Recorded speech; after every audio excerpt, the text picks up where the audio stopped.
Miqtë të dashur, mirëmëngjesi, ja ku po e nisim bashkë edhe këtë ditë të martë, duke uru një ditë sa më të mbarë gjithve. Si që dini, çdo të martë ne nga kjo studio shkojmë drejt shqiptarëve tanë që jetojnë në diasporën tonë të dashur. Çdo ditë po e promovojmë këto në mënyrë që edhe ju të keni qasje të drejt për drejt tek ne, madje edhe po na shkruani kjo po m'vjen mirë sepse kështu mund bashkë bisedojmë edhe për rrëfimet e suksesshme që keni për t'i ndoa bashkë me neje që mund t'jenë motiv për shumë kë.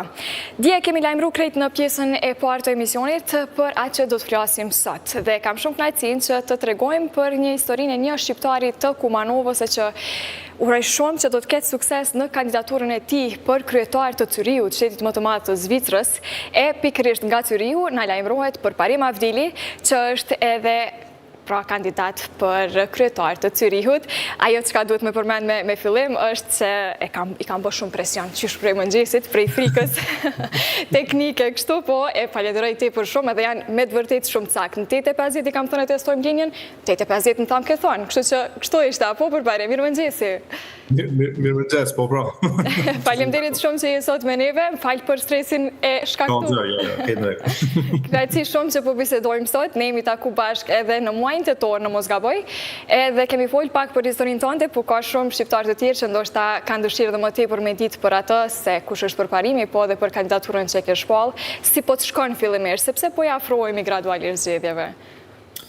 Po, vërtet, në shtator, në tetor, kur kam qenë në Prishtinë u takum, mirë fushata, unë qysh atëherë kur kemi qenë, kur kemi bo bisedën në Prishtinë, e kam nis deri diku fushatën, po tash në atë, si më thonë, fazën intensive të fushatës, kanë metë edhe 6 javë, po këtu nuk numërohet dita e fundit e zgjedhjeve, do më thonë 8 marsi, po orientimi këtu është në bazë të flet votimeve kur dërgohen, sepse këtu shumica e votuesve votojnë përmes poste, domethënë flet votimet i dërgohen 4 javë përpara, domethënë prej mand shkurtit vijnë flet votimet në postë në shtëpi, dhe ajo është momenti kyç pastaj për me votu, kështu që ajo faza intensive tash është. Me emocione çush je? Mirë. Po menoj derisa je non-stop i angazhuar, nuk ka dhe shumë kohë më morë me emocione, po prapë, normalisht është, si më thonë, një mision i madh këtu i jetës time, ndoshta fushata ose misioni më i madh i jetës deri më tash që e kam nis, sepse po kandidoj për kryetar të Cyrit. Edhe është nder madje edhe me vetëm vetë kandidatura, edhe në rastin tim, jo vetëm kandidaturë, por është kandidaturë me gjasa reale, siç e kam cekë edhe në fundit. Se jam sfiduesi kryesor i qeverisë aktuale, kështu që po presim krejt me padorim se çfarë po ndodh në zgjedhjet. Patjetër. Mezi po presim edhe na me marr lajmin e mirë për këtë, po hajde tregojmë pak pikërisht ajo vendosmëria, te guximi për të marrë përsipër ta udhëheqësh ndoshta një qytet kaq të madh që është ka Cyriu, pra çush është Cyriu në Zvicër. Vendosmërinë që po, te guximin, se edhe kjo kërkon pak duke ditë përgjegjësitë që i ka pastaj. Po, në fakt, nëse ka ardhur edhe, si më thonë, si rrjedhoje krejt angazhimit tim personal, politik, profesional, unë jam prej vitit 2018 në kuvendin e Cyriut, këtu në asamble, dhe ky është mandati i dytë aktual tash në kuvend, pra, prej vitit 2022 jam kryetari i partisë, dhe partia jeme është Partia Liberale, që është partia e qendrës djathtë, edhe ne jemi partia e dytë në qytet, edhe faktikisht mund bie roli i udhëheqësit opozitës në fakt, sepse shumica aktuale është shumica e majt, me Gjelbrit bashkë janë ato, e kanë një shumicë, edhe mund bie roli i udhëheqës së opozitës, pra, si kryetar i partisë, pra, edhe tash që 3 vjet e kam udhëheqë këtë opozitë me iniciativa të ndryshme, me fushatë të ndryshme, me debate kështu me radhë. Edhe kur kryetaria aktuale, se ne aktualisht kemi një kryetare, kur kryetaria aktuale ka komunikuar që nuk kandidon më, është hap fusha domethënë për kandidatura të reja dhe kur je vetë në front, si më thonë, kur e udhëheq vetë opozitën, kur je kritikuesi më i madh ndoshta një politika aktuale, atëherë është edhe shumë shpejt vjen edhe bisedat prej njerëzve, prej kolegëve të partisë, që pse me qenë se unë vetë deri tash e kam udhëheqë këtë kampanjën e opozitës, pra, pse nuk po kandidoj vetë, pra, dhe nuk po e marrë vetë përgjegjësinë. Pastaj normalisht ka qenë një proces i familjari, jemi brendshëm derisa kam vendosur. Po tash për tash, po thamë që ka qenë vendim absolutisht i drejtë edhe i duhur. Patjetër, kjo është e mira. Përparim të çështja e fushatës, po du me undal pak se pa diskutim jam e bindur që secili shqiptar që jeton në Mërgat e përcjell pak edhe, si me thamë, fushatën që zhvillohet në Kosovë, kemi të bëjmë me zgjedhjet e krejt, po tregon pak atë që ti e konsideron si karakteristik për fushatën tënde. Çka të veçon edhe si personalitet për ato që nesër shqiptarët japin votën tamam tek një shqiptar i zgjedhur për Cyri? Fushata këtu, për dallim ndoshta prej Kosovës, nuk përqendrohet shumë në, si më thonë, në tubime siç i njohim atje, për shembull, ato tubime madhështore që organizohen. Për shumë arsye, ndoshta këtu fushatat bëhen me organizma më të vogla, me debate politike, nëse debatet janë edhe atje. Po për kundër fushatave tjera ndoshta të kaluar, fushata jeme tash është pak më ndryshe, ne jemi të bëjmë më shumë lloj argëtimi, pra kemi një kampanjë të madhe në social media, madje kemi është edhe një reper me periudhë shqiptare edhe në fakt EAZ quhet, që është reper zvicran këtu, do të thonë ai knon në dialektin zvicran këtu, Arve Rama quhet, edhe ai ka shkruar një këngë, ka bërë një këngë për fushatën time, për kandidaturën time. Këto e pash besa edhe që kishte ndasi postim se pash për krajen prej anës së tij. Pikërisht, mandej ka edhe shumë persona tjerë të kulturës, të artit e kështu me radhë, që po mbështesin mua dhe është një diçka e re për kampanjat këtu në Zvicër, dhe mediat zvicrane këtu pra po shkruajnë për të, po përmendin si rast unik që deri më tash s'ka ndodhur. Fakti që kam arritur me kampanjën time pra me mobilizu një pjesë qytetarëve përmes një mënyre tjetër, sepse pjesëmarrja në zgjedhje në Zvicër është shumë e ulët. Edhe vazhdimisht debatohet pse është ashtu. Ndoshta edhe pse shumë senet funksionojnë këtu dhe njerëzit mendojnë që hajtë Zvicra mirë i ka punë, s'ka nevojë me votu. Ose edhe pse është një pjesë e popullatës, ndoshta edhe pse kam prerë dhe të huj, ndoshta i ka mungu kontakti konkret për me u kyçë politike, nuk i kanë pas si me thonë, të afërt politikën, edhe përmes kampanjës time po mundohemi pra të sensibilizojmë sa më shumë njerëz të rinj sidomos që të aktivizohen në politikë, sepse fundja po vendosme për të ardhmen e tyre. Edhe besoj që s'paku tash përmes kampanjës shihet që kemi arrit një pjesë të komunikojmë me një pjesë që deri më tash nuk kanë qenë ndoshta të kyçën në politikë. Përparim the që përqindja është më e vogël ose më e ulët e daljes së qytetarëve të Zvicrës për të votuar në zgjedhje. Tek ne në Kosovë tash varësisht se si edhe e shohim, por dallon ndoshta ndër vite me përqindje, po megjithatë interesi është dukshëm më i lartë, ndoshta edhe që jemi shtat më i vogël, sido që të jetë. Veç du me ditë pak rinia e Zvicrës, më saktë e Cyriut atje. Sa ka ndoshta interesim për politikën apo qëndrojnë më larg kësaj pjese krahasu me në Kosovë, shpesh po themi që edhe fëmijët e një moshe krejt vogël kanë interes për politikën e vendit që bëhet në. Është vërtet këtu bën për shembull muhabetet e rinis kur takohen kafe apo kudo kohë, nuk janë muhabete politike. Unë kam përshtypjen në Prishtinë kur takohen me njerëz me çfarëdo moshe, pas pyetjeve të zakonshme se çuçi fillon me muhabeti politikës. Ky është dallimi më duket ka herë.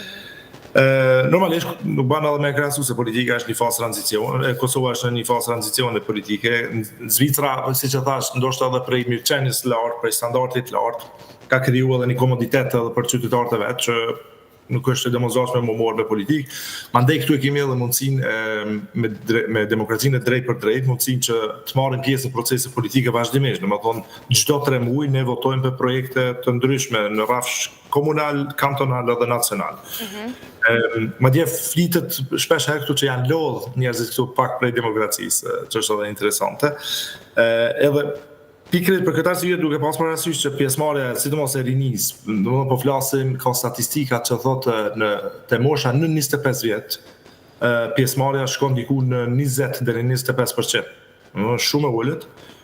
Unë me kampanjën time jemi mundu që përmes personave, përmes influencerave, përmes artistëve kështu me radhë të komunikojmë edhe me ata njerëz që t'ja bëjmë të ditun që politika që po bëhet edhe për ta, pra. Çështja e trafikut, çështja e banesave kështu me radhë, i përket jo vetëm të moshurëve, po i përket edhe juve. Po, sigurisht. Por pari majtë pak flasim edhe për vendindjen tënde, për Kumanovën, në më saktë për Lojanin atje, po mandej si 8 muaj, e ditë që ke shku në Zvicër, pak jetesën, natyrisht që krejt periudhën e jetës vetë se ke kalu atje, po edhe vizitat që ja bën vendit këto, shqiptarëve që i ke këto, ta bëjmë pak atë lidhjen me vendindjen që i ke. Patjetër. Po unë, si e përmendem, jam i fshatit Lojan Kumanovës, kam lind aty. Mandej printe mi, ose baba jem ka shku si sezonjer, si gastarbeiter, për arsye pune, po edhe dihet për arsye të rritjes tensioneve politike në Jugoslavia atëherë, pra. Këja ka gjetë një vend sigurt në Zvicër, ne pasaj si familje jemi bashkanxhit babës atëherë, me 2 vëllezërit dhe një motën teme. Unë jam rrit në qytetin e Ziriut, ku edhe kam bo keq shkollimet profesionale, ku vazhdoj edhe me jetu. Zakonisht, edhe kërë kemi po bisedën ma herët, na veç që kemi përfshit disa prej pikave kryesore, por po e pojmë sigurisht për shkak edhe të shikuesve tash. Du me ditë pak edhe këtë çështjene e kandidimit, ose sa i përket pjesëmarrjes së një shqiptari për kandidatur, pra që të ketë pozitën e kryetarit atje, si është prit nga ana e zviceranëve, mandej a ka mbështetjet mjaftueshme nga ana e shqiptarëve, sepse këtë të fundit e kam parashtruar edhe si pyetje për shikuesit tonë, që mund të inkuadrohen në numrat që i kemi në ekran, edhe më na tregu se sa janë mbështetës shqiptari për shqiptarin, kudo që ne jetojmë dhe sa e ngrisim njëri tjetrin. Të pjesa e parë, se si është prit kandidatura në përgjithësi këto, besoj mirë, sepse nuk është që ka qenë absolutisht e papritshme kandidatura ime, me qenë se unë e kam pas deri më tash, domethënë edhe rolin, siç e tha, të kryetarit të partisë, si udhëheqës të opozitës, domethënë dalja ime në debate ka qenë edhe më e hershme.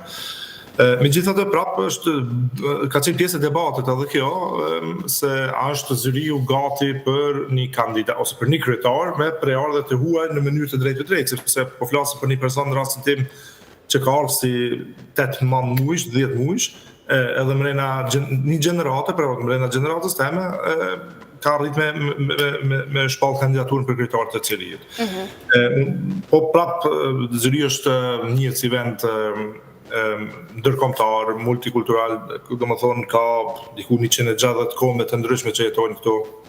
Edhe një pjesë bukur e madhe e Zvicrës, sidomos të qytetit të Zëriut, ka prejardhje të huaj, sepse Zvicra ndryshe nuk do funksiononte pa migrantët, pa gjithë ata njerëz që kanë ardhur prej këtë Evropës ose botës, me ardhur me punu këtu, me gjetë fatin e tyre, po edhe me ardhur sidomos me punu, me kriju vende pune përmes kompanive të tyre e kështu me radhë, siç i ka bëu pra edhe shqiptarë, siç e dim. Tash shqiptarët janë pjesë e gjeneratës, unë jam gjenerate e dytë, po ka gjeneratë tretë që janë tu punësu, kanë kriju shkollimet, kanë kriju vende, kanë kriju kompanitë të tyre, po krijojnë vende pune, edhe krijojnë me kompanitë të tyre, me inovacionet të tyre, po krijojnë edhe mirëqenie, edhe ne si komunitet, ose edhe unë kam qenë gjithmonë i lidhur me komunitetin shqiptar përmes organizimeve të ndryshme, qoftë ai sportit, ku jam antari kryesisë FC Kosovës. FC Kosova është ndër klubet futbollistike me sukses në shqiptarë zviceran këtu në Zvicër, që është Meselinë Zürich, ose edhe përmes një organizate shqiptarë zvicerane të ndërmarsve, Swiss Alps që quhet, ku jam edhe kryetari i asaj organizate. Edhe po besoj që komuniteti shqiptar, edhe pse normalisht unë jam kandidat i krejt qytetarëve, por komuniteti shqiptar në këtë rast specifik, besoj e din angazhimin tem, din edhe me vlerësu, po shpresoj angazhimin tem për komunitetin shqiptar. Edhe janë edhe tash të motivuar të mobilizojnë votën e tyre që me 8 mars të ketë pra një kryetar të parë të qytetit Zëri me origjinë shqiptare. Problemi të shqiptarët ndoshta nëse e kemi një mungesë ose deficit është më shumë problemi i sensibilizimit për procese politike, domethënë nuk marrin pjesë hala siç duhet në proceset. Ky është ndoshta problemi që po mundohemi tash me organizimet tona në terren, në lagje e kështu me radhë, që po mundohemi ti mobilizojnë për alla ata njerëzit që kësaj radhe ta shfrytëzojnë drejtën e votës konkretisht. Patjetër, po dhe ky është rasti ndoshta që ta bëjmë edhe thirrjen për fund për parim drejtuar krejt shqiptarëve që na shohin ku do të qofshin ata në pjesën e Cyriut që nëse veç na ndjekin, ndërkaq që prej nesh këtu natyrisht që mbështetjen morale të jashtëzakonshme e ke. Faleminderit shumë. Po, patjetër. Unë besoj që nuk është vetëm e rëndësishme në rastin tim personal, po sidomos edhe ta kuptojnë edhe ata njerëzit krejt kush do të qoftë që është qytetar i Zvicrës, që përgjegjësia për qenë qytetarësh edhe të kyçet në proceset politike, demokratike.